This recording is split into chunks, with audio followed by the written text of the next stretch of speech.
നമസ്കാരം. സ്വന്തം ജന്മഭൂമിയെ ഒറ്റുകൊടുക്കുന്നത് പെറ്റമ്മയെ തള്ളിപ്പറയുന്നതിന് തുല്യമാണ്. സ്വാർത്ഥ ലാഭത്തിനു വേണ്ടി, അധികാര കസേരകൾക്ക് വേണ്ടി രാജ്യത്തെ ഒറ്റിക്കൊടുത്താലും വേണ്ടില്ല എന്ന നിലപാടുകളോട് വെറും പുച്ഛമാണ് തോന്നുന്നത്.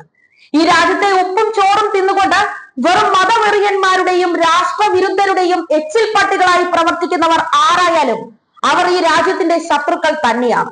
മാധ്യമങ്ങൾ മാത്രമല്ല, ജോർജ് സോറസിന്റെ അടക്കം കയ്യിൽ നിന്നും പണം വാങ്ങി കൂട്ടിയിരിക്കുന്നത് പ്രമുഖ രാഷ്ട്രീയ പാർട്ടികളും ഉൾപ്പെടുന്നു. ഈ രാജ്യത്തെ തകർക്കാൻ പണം വാങ്ങി രാജ്യത്തിനെതിരെ മഴുവെറിഞ്ഞ മുഴുവൻ പ്രവർത്തകരെയും പൊതുജനത്തിന് മുന്നിൽ കൊണ്ടുവരിക തന്നെ വേണം. സോറസിന്റെ പണവും വാങ്ങി മാപ്രകളായ അർബൻ നക്സലുകൾ ഭാരതത്തെ ആക്ഷേപിച്ചതിന് കയ്യും കണക്കുമില്ല. അത്തരക്കാർക്ക് എട്ടിന്റെ പണിയാണ് ഇനി കിട്ടാൻ പോകുന്നത്. ഇന്ത്യൻ തെരഞ്ഞെടുപ്പിൽ നരേന്ദ്രമോദിയെ അട്ടിമറിക്കാൻ $21 മില്യൺ ഫണ്ട് സ്വീകരിക്കുന്നതിന് ഇടനിലക്കാരായി പ്രവർത്തിച്ച ഇന്ത്യൻ സ്ഥാപനങ്ങൾക്കും വ്യക്തികൾക്കുമെതിരെ എൻഫോഴ്സ്മെന്റ് ഡയറക്ടറേറ്റ് അഥവാ ED പ്രാഥമിക അന്വേഷണം ആരംഭിച്ചിരിക്കുകയാണ്. ഇന്ത്യയിലെ വോട്ടർമാരെ സ്വാധീനിക്കുക എന്ന ലക്ഷ്യത്തോടെയാണ് ഇത്തരത്തിൽ ഫണ്ട് സ്വീകരിച്ചത് എന്നാണ് പുറത്തുവരുന്ന സൂചനകൾ. അതുകൊണ്ട് തന്നെ ഇന്ത്യയിലെ പല ഇടത് ജിഹാദി മാധ്യമങ്ങളും ഇതിൽ ഉൾപ്പെട്ടിട്ടുണ്ടാകുമെന്നും അവർക്കെതിരെയും അന്വേഷണം നടക്കുമെന്നുമാണ് റിപ്പോർട്ടുകൾ പറയുന്നത്. NGOകൾ, സാമൂഹിക പ്രവർത്തകർ, മാധ്യമ സ്ഥാപനങ്ങൾ, ബിസിനസ് സ്ഥാപനങ്ങൾ എന്നിവ ഇതിന്റെ ഭാഗമായിട്ടുണ്ടാകാമെന്നാണ് സംശയം. മാത്രമല്ല, മുൻപ് ഇന്ത്യയിൽ നടന്ന CAA കലാപത്തിൽ അടക്കം വിദേശ ഫണ്ട് വന്നിരുന്നതായി അന്ന് റിപ്പോർട്ടുകൾ പുറത്തു വന്നിരുന്നു. അതും ബോധപൂർവം മോദി സർക്കാരിനെ അട്ടിമറിക്കാൻ നടത്തിയതാണ് എന്ന സൂചനകളുമുണ്ട്. ഒപ്പം കോൺഗ്രസ് അനുകൂല മാധ്യമങ്ങൾ പ്രചരിപ്പിക്കുന്നത് ഫണ്ട് ബംഗ്ലാദേശിലേക്കാണ് പോയത് എന്നാണ്. ഇന്ത്യയിലെ ചില മാധ്യമങ്ങൾ ശ്രദ്ധ തിരിച്ചുവിടാൻ ശ്രമിക്കുന്നതായി കണ്ടതോടെയാണ് ആഭ്യന്തരമന്ത്രി അമിത്ഷായും വിദേശകാര്യ മന്ത്രാലയവും അന്വേഷണത്തിന് നിർദ്ദേശം നൽകിയിരിക്കുന്നത്.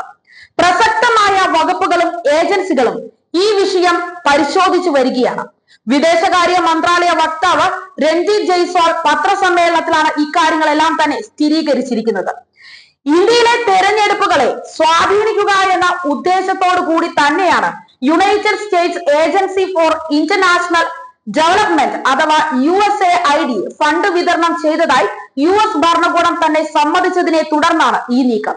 ഇന്ത്യയുടെ ജനാധിപത്യ പ്രക്രിയകളിൽ വിദേശ ഇടപെടൽ നടക്കുന്നുണ്ട് എന്ന ആശങ്ക ഈ വിവാദത്തിന് കാരണമായി മാറിയിട്ടുണ്ട്.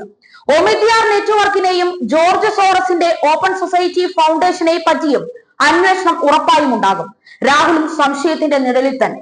2024 സെപ്റ്റംബറിൽ US പോയ രാഹുൽ ഇന്ത്യ വിരുദ്ധ നയങ്ങൾക്ക് പേരുകേട്ട US Congress MP Ilhan Mir ഒമറുമായി കൂടിക്കാഴ്ച നടത്തിയതും അന്വേഷണത്തിന് വിധേയമാക്കണമെന്ന ആവശ്യം ഉയർന്നു വന്നിട്ടുണ്ട്.